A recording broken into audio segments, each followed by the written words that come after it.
The eight Great Lakes states have now approved the compact, and it's on its way to Congress.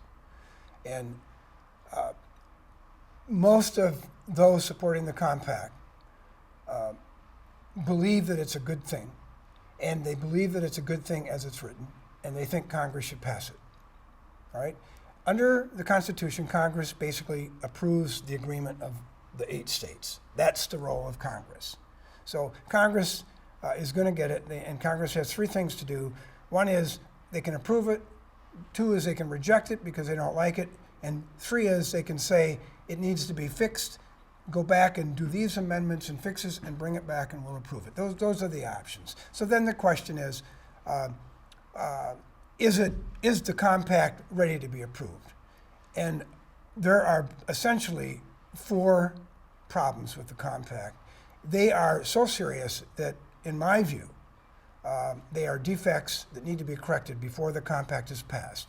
And they are public trust. The waters of the Great Lakes and all the navigable lakes and streams, and I submit the groundwater, because it's connected and feeds all those lakes and streams, is subject to a public trust, which means that the public is entitled to have that managed for their benefit, and not disposed of, for example, for commercial purposes, as the compact allows.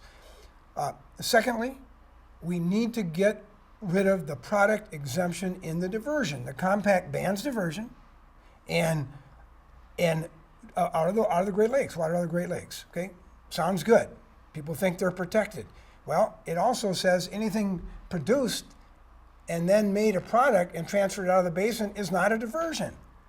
That could be a container of any size, full of water, with the words product written on the side and shipped out of the Great Lakes basin. That is a huge open door. It would allow commercialization of the water of the Great Lakes basin, and we're talking about the biggest body of fresh water in the United States. So this isn't just a Great Lakes issue. This is a national North American issue, if not global. Okay?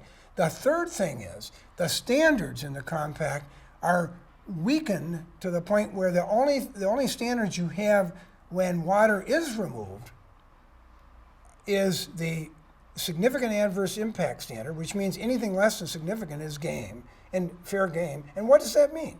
It's not carefully defined or adequately defined. Secondly, there's a standard that says reasonable use balanced against economic benefits is okay.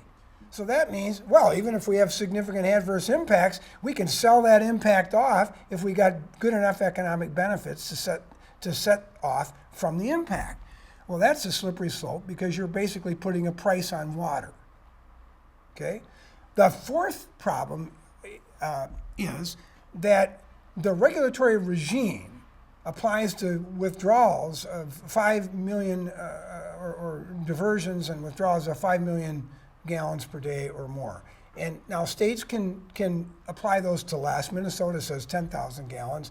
Michigan has just adopted legislation that is looking at 2 million gallons per day, but everything under that is basically not under this regime. So, it's a little bit too loose in that way. And related to that is the lack of clear public participation. I know it's being stated that this is a good document in terms of public participation. I don't believe so. On large withdrawals, yes. On smaller withdrawals, it's not required unless the states say so.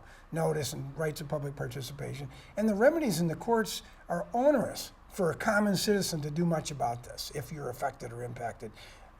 You have to show you're aggrieved in some way. You have to go to federal court somewhere, possibly in Washington, D.C. So it's very onerous. And those are the basic problems with the compact, those 4 issues. Again, the 4 issues are failure to recognize the public trust in the Great Lakes imposed on the Great Lakes by U.S. Supreme Court decision in 1892 and followed by all the state Supreme Courts. 2, a product exemption that commercializes the largest that could well lead to precedent that would commercialize the largest freshwater body of water in the United States. All right. 3, standards that are loosey-goosey and probably don't provide sufficient protection when a withdrawal is allowed.